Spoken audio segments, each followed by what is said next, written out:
सरकारी योजनाओं में सबसे बड़ी समस्या होती है कि उसका उचित लाभ वो लोग नहीं ले पाते जो उसके हकदार होते हैं, बल्कि वो लोग ले लेते हैं जो उनके हकदार बिल्कुल नहीं होते।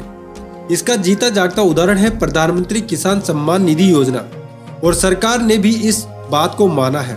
सरकार ने लोकसभा में बताया है कि इस योजना के तहत 32.91 लाख ऐसे किसानों को 2327 करोड़ रुपए का भुगतान कर दिया गया जो इस योजना के लिए तय क्राइटेरिया में आते ही नहीं थे। यानी सीधे शब्दों में कहे तो सरकार को 2327 करोड़ रुपए का चूना लग चुका है। हालांकि ये पहली बार नहीं है जब सरकार ने इस योजना के तहत गड़बड़ी की बात मानी है। इससे पहले पिछले महीने ही आरटीआई के जवाब में सरकार ने माना था कि किसान सम्मान निधि योजना के तहत 20.48 लाख अपात्र किसानों को 13,064 करोड़ रुपए दे दिए गए हैं।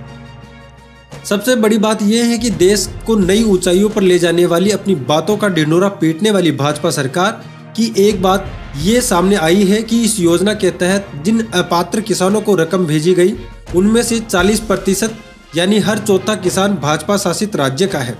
इसका मतलब ये हुआ कि भाजपा की सरकारें भी इस योजना को सही तरीके से लागू नहीं कर पा रही है। इस वक्त 23 राज्यों और केंद्र शासित प्रदेशों में भाजपा या उसके सहयोगी राजनीतिक दलों की सरकारें हैं। इन राज्यों में 13.76 लाख अपात्र किसानों को 1092 करोड़ रुपए की रकम भेजी गई। वहीं जिन 12 राज्यों में कांग्रेस या दूसरी पार्टियों की सरकारें हैं उन राज्यों में 19.14 लाख अपात्र किसानों को 1235 करोड़ रुपए का भुगतान किया गया।